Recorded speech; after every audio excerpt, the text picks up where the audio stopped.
Assalamualaikum teman-teman, mau cerita ya. Setelah jatuhnya pesawat Sriwijaya SJ182, gini hari putraku take off ke Papua Timika. Dak duk der, rasanya khawatir. Namun sebelum itu, subscribe dulu dan lonceng notifikasinya dinyalakan. Terima kasih. Assalamualaikum warahmatullahi wabarakatuh.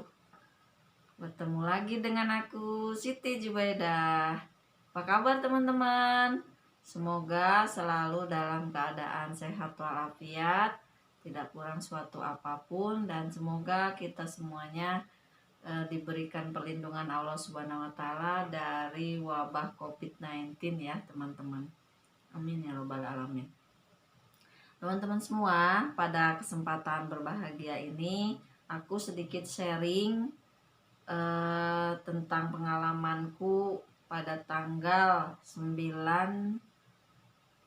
Januari tahun 2021, di mana ada kejadian bertepatan dengan jatuhnya pesawat Sriwijaya SJ182 yang sudah kita ketahui bersama. Ada kejadian apa sih ketika bertepatan dengan kejadian itu? Nah, aku mau sharing ya teman-teman. Nah, teman-teman kan udah lihat semua ya, mungkin vlog aku yang mengantarkan putraku ke Terminal Buah Batu yang sempat mengejar bis karena kita terlambat. Nah, pada hari itu juga putra aku itu akan berangkat ke Timika, teman-teman, di Papua ya, akan terbang ke Timika Papua karena memang pekerjanya ditempatkan oleh negara di sana. Nah, teman-teman semua, ketika pesawat SJ182 itu jatuh, nah kita itu baru persiapan akan berangkat, teman-teman. Dan setelah asar kita baru berangkat ke arah Terminal Buah Batu untuk putraku naik bis yang di sana untuk ke Bandara Soekarno-Hatta. Tapi karena macet di Jalan Soekarno-Hatta karena ada kecelakaan, akhirnya aku dan keluargaku juga sempat panik karena kita harus mengejar bis yang dari Terminal Buah Batu. Nah, karena kita pikir bis itulah satu-satunya yang akan ke Bandara Soekarno-Hatta. Nah, setelah sampai di rest area 125, barulah kita bisa putraku bisa naik bis itu karena memang peraturannya harus naik dari situ.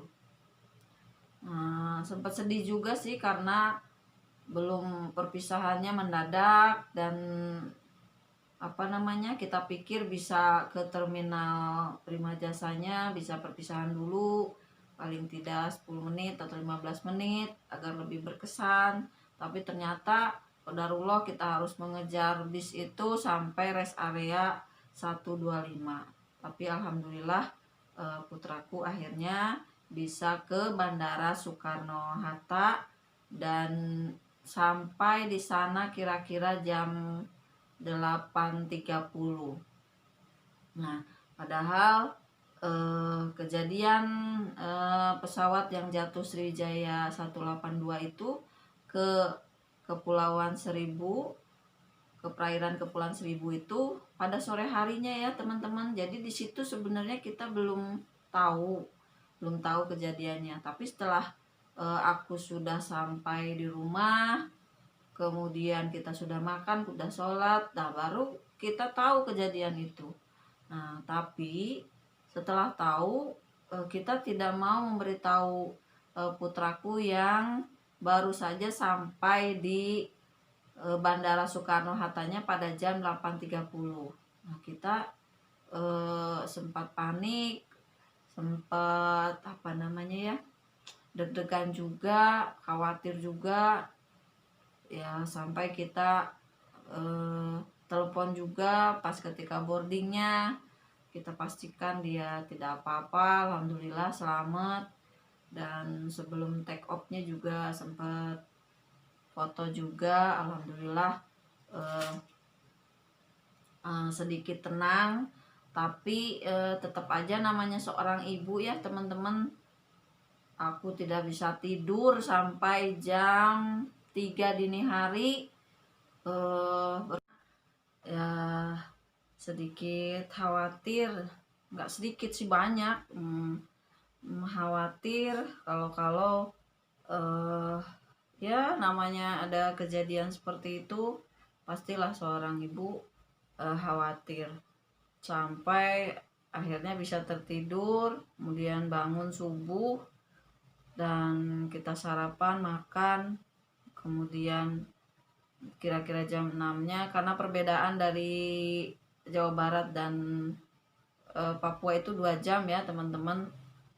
Akhirnya alhamdulillah kita dapat kabar dari kakak bahwa sudah landing sebelum jam 8, alhamdulillah.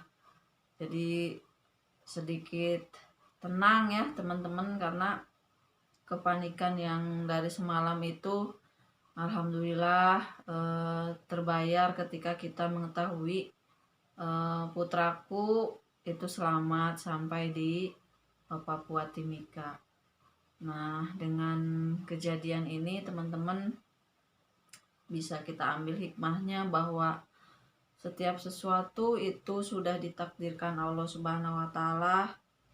Apapun kejadiannya, kita harus tetap semangat, tetap menjalani hidup ini dengan penuh semangat, penuh kebaikan untuk siapapun. Dan hikmahnya ketika kita berpisah dengan orang-orang yang kita sayangi, ada momen-momen yang memang harus begitu berkesan untuk saudara-saudara kita, anak kita, putra kita, dan semua yang kita sayangi. Jadi jangan sampai penyesalan itu terjadi ketika kita sudah berpisah, karena kita tidak akan tahu perpisahan itu apakah yang terakhir atau yang belum. Mudah-mudahan mohon doanya dari teman-teman semua, putraku di Timika sana dalam keadaan sehat walafiat, tidak kurang suatu apa, teman-temannya baik, lingkungannya baik, dan mudah-mudahan pekerjaannya dilancarkan oleh Allah Subhanahu wa taala. Mungkin itu saja teman-teman sharing dari aku. Mudah-mudahan ada hikmah yang bisa diambil. Mohon maaf atas segala kekurangan. Kalau like dengan video ini, maksud aku kalau suka dengan video ini, boleh like, subscribe, dan share sebanyak-banyaknya agar bisa bermanfaat untuk semua. Terima kasih ya teman-teman. Semoga sehat-sehat selalu. Amin ya robbal alamin. Assalamualaikum warahmatullahi wabarakatuh. Semoga semua penumpang, pilot, dan kru yang bertugas di pesawat Sriwijaya SJ182 diterima Allah Subhanahu wa taala dan husnul khatimah, serta keluarga yang ditinggalkan diberi ketabahan dan keikhlasan. Amin ya robbal alamin.